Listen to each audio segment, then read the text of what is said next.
Hello everyone, I'm Zhu Weiwei from Just Data. Today I'm going to share with you the topic of FSCSI's application and practice in large-scale daily training within Kubernetes clusters with thousands of nodes.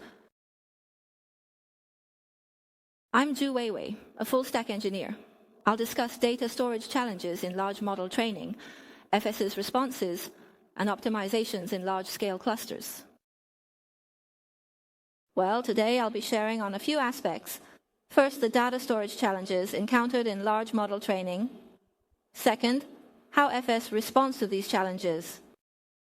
The third one is what optimizations FS has made in large-scale clusters. Finally, there's a demo presentation of CFS. First, let's take a look at the specific storage challenges faced in large-scale model training within Kubernetes clusters. What are these challenges? First, let's take a look at a set of open-source large model parameters. As we can see, with the parameters of large models getting bigger, the size of the model files themselves also increases significantly.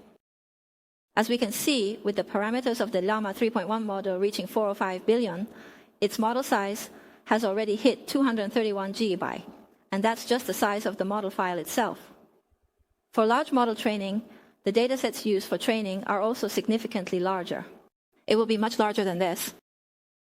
So from this, we can see that the first characteristic of data in large model training is that the data volume is extremely large.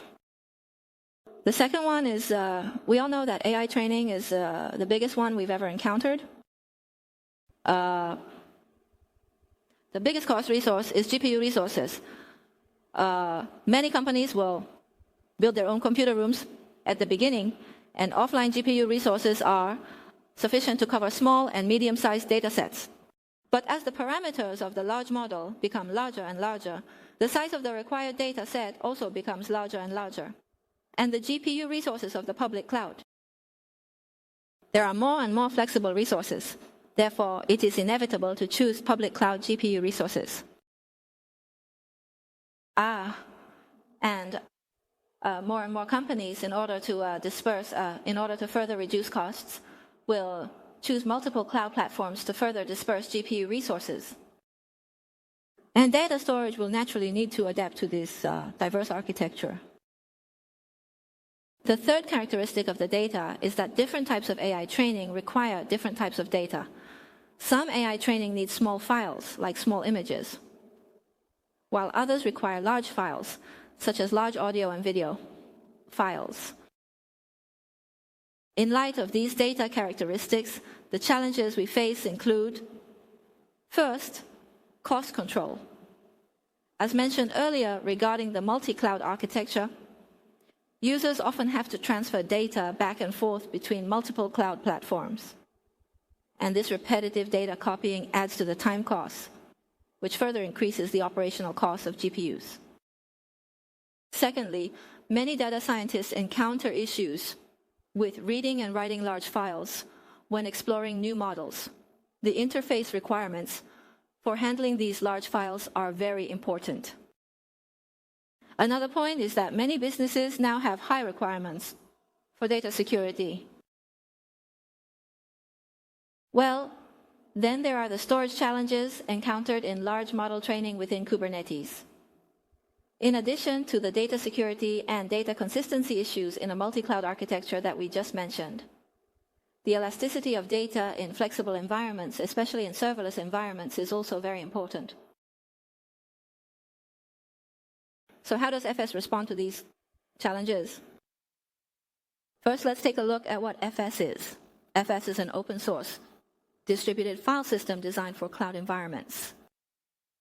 In 2021, it was open-sourced under the Apache license, and so far, it has received over 10,000 stars. FS has features that include complete compatibility, data security, strong digital consistency, and distributed characteristics, among others. Next is the architecture design of FS. FS chooses to separate the elements of files and data for storage, keeping the original data of files in common databases like Redis, MySQL, and Postgres, as well as our self-developed high-performance source data engine. the data files are split into chunks for storage and object storage. And the object storage we support at TIPMWAS, we almost support all types of object storage available on the market. And the benefit of storing files in chunks is that all file I/O requests can be pinpointed to specific chunks using offsets. This design has a natural advantage for reading and writing large files. And it also has data consistency, and with data consistency. And the part above is the FS client itself, which handles all file I/O requests and provides different access methods to the business, including the POSIX interface, Java SDK, CC driver, and S3 gateway. Then let's look at how to use FS in K8s. FS provides a CSI driver that allows users to use FS through native PVC, including both static and dynamic configurations.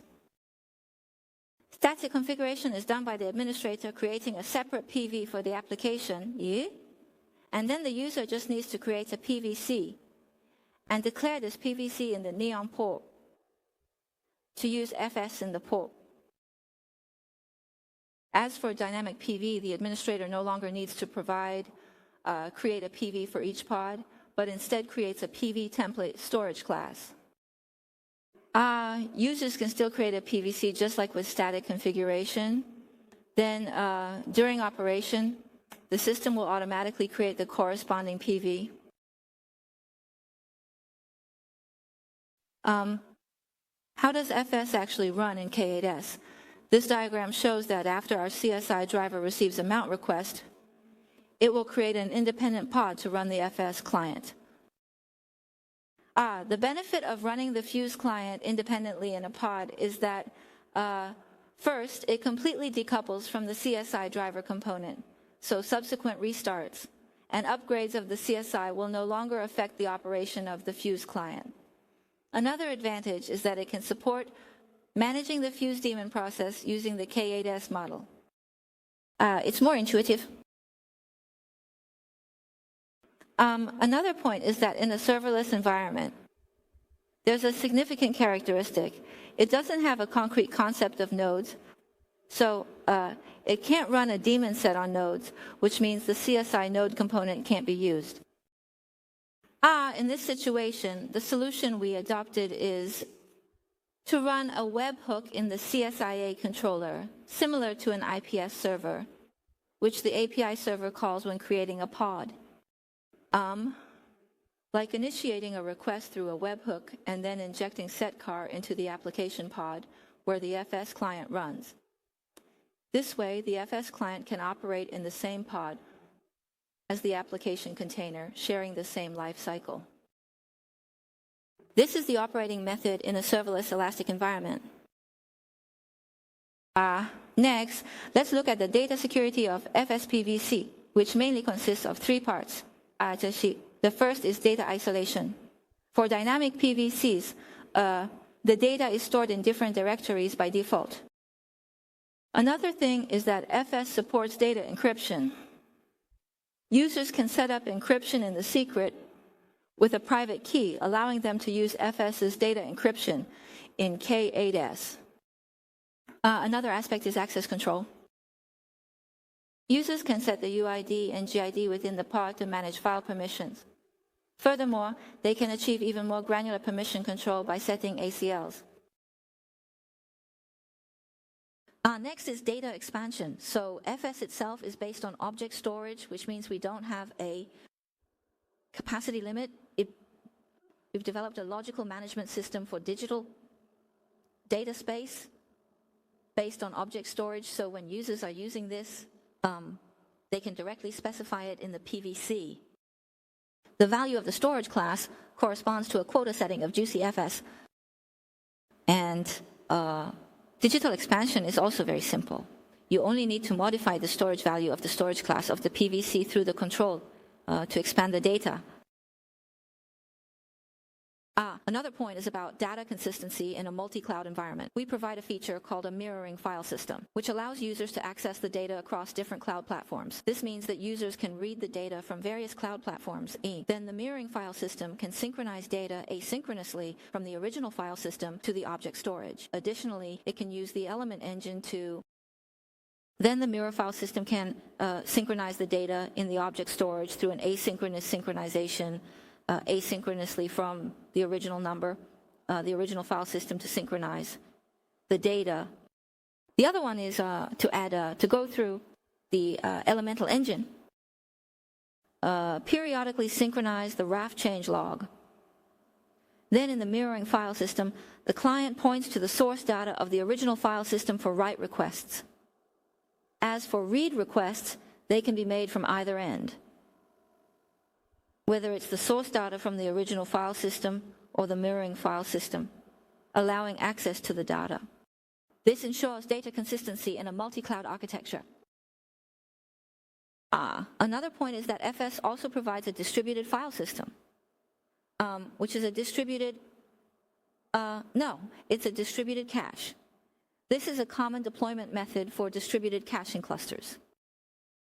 You can see that in the GPU computing node above, there will be a JuiceFS client running, and it will use the local NVMe as a local cache.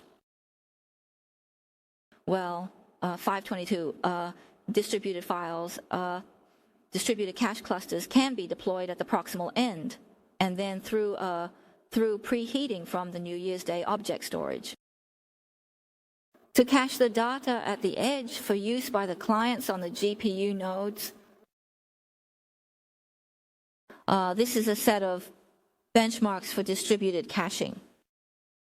Mainly in the case of a single client, we're looking at sequential reads and random reads of large files. We can see the sequential read performance for large files. Regarding the bandwidth usage, when there was no cache, it was 4.7 GB. And with caching, it increased to 13.2 GB. Now, for the random reads of large files, we're focusing on this. From the latency data, we can see that when there is no cache, the delay is 29 seconds and 29 milliseconds. And when there is cache, the delay reaches 0.3 milliseconds, which is a very large delay and can be improved. The third point is about the system optimizations FS has made for large-scale clusters. First, let's take a look at the characteristics of large-scale clusters. One is that there are a lot of nodes, and the second is that there are a lot of resources. With so many nodes and resources, the API server is under a lot of pressure.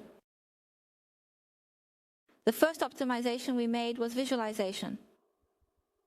When there are too many resources in the cluster, troubleshooting becomes very cumbersome and difficult. So we provide a set of visualization dashboards. In this dashboard, we can list all the applications that use it, and then we can see which one it corresponds to in this list, and the status of their running. Of course, if the application pod appears some. For exceptions, we also have a small tip to show some specific reasons to provide users with further directions for troubleshooting. This dashboard greatly simplifies the troubleshooting difficulties for users.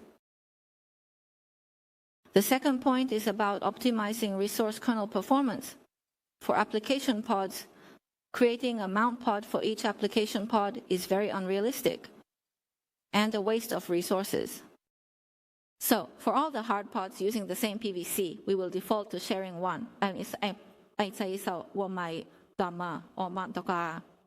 Additionally, under certain configurations, all inputs using the same storage class will also share a mount port to further optimize resources. Another point is that CCI manages the life cycle of man through a list watch method. In large-scale clusters, this list watch will make a full list request when the CCI component starts up. This full list request can put a lot of pressure on the EPS server, and it might even crash it. So the approach we take is that the CSI components on each node will poll individually for their corresponding nodes. This helps to further alleviate the pressure on the API server. Another point is the optimization in terms of stability. We all know that the client this time, due to its particularity, when it restarts, even if it can restart successfully, its mount point is still unavailable. And all data requests from the application side will be affected. We optimize the mount port restart process by reattaching the application pod. When the mount port starts, it retrieves the fuse FD and passes it to the CC driver, which maps it in memory. If a restart occurs, the CSI deletes it and starts a new pod. This new pod requests the previous fuse FD from CSI. When the mount port is started, it will get the fuse FD it uses from the Devi fuse, and then pass this fuse FD directly to the C set, and then pass it to the CC driver through IPC. Then the CC driver will maintain a tone relationship with the fuse FD it uses in the memory. Then, when a restart occurs due to OM, the CSI will immediately delete it and start a new pod to replace it. After this new pod starts up, it will request the previous fuse FD from CSI via IPC, allowing it to reprocess the business gate requests.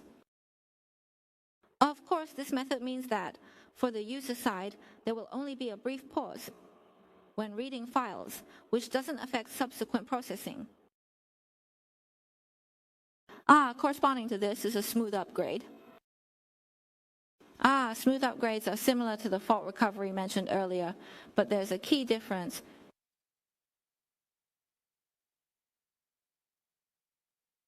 During the upgrade process, the old client will save all the data requests it's currently processing into a temp file. Then, after the upgrade, the new client will, the first thing is to get its face FD from CCI, and the other is to immediately read from the same temp file after starting up. Before the upgrade, the data requests will be saved, ensuring that during the upgrade process,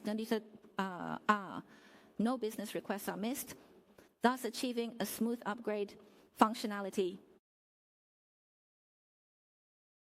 Next is a demonstration of FS.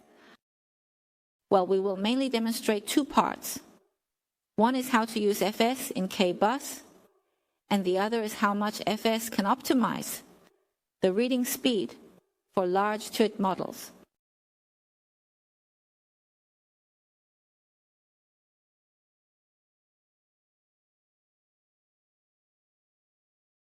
First, we prepared a PV for FS specifying the CSI driver in it. Let's deploy it. Next, we create the PVC corresponding to the PV we just made.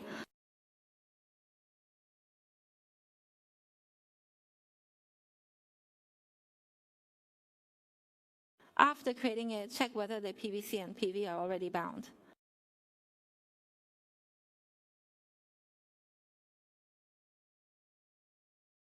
So here, we have prepared one.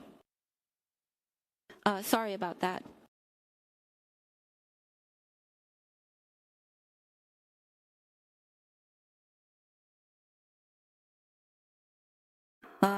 Here we have prepared a job to pull the llama model, mainly the one with 7B parameters.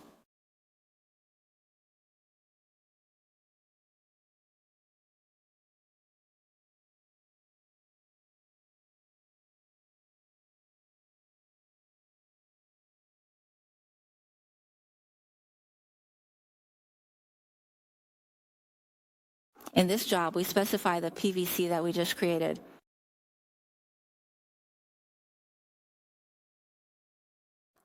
Here we can first expose the port of the FX dashboard. Then we can observe the entire process on the dashboard.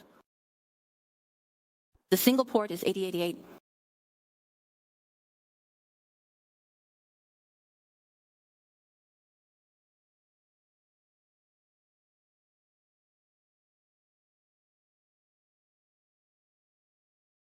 After exposing it, you can access the dashboard in the browser. Let's take a look at the logs of this job. After running, we can see that it took over 400 seconds without caching. Then create a JuiceFS cache group. It's a form of step count. Then specify its mounting parameters in the mount command.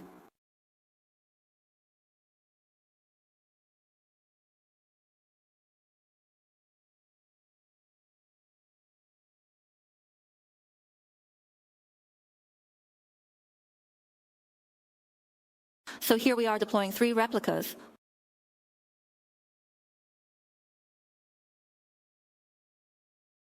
After it gets created, we exec into the port of this cache group to perform a cache warm-up. The cache warm-up is also very simple. You just run fs warm-up and specify the path you want to warm up.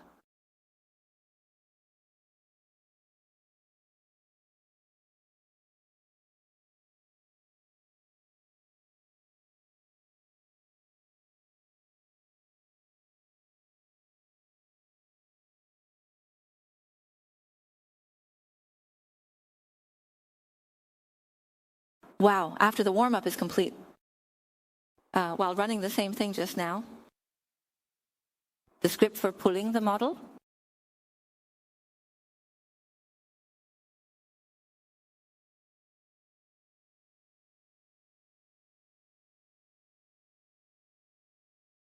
the final result here is 2691 seconds.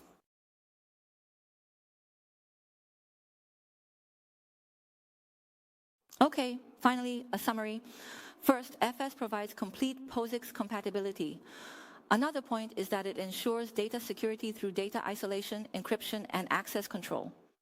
Additionally, it offers distributed caching to achieve high performance and cost control. Then the design patterns provided in a serverless environment and dynamic data scaling to provide data elasticity. Another point is the image file system, which helps achieve digital consistency in a multi-cloud architecture. That's it for today's sharing.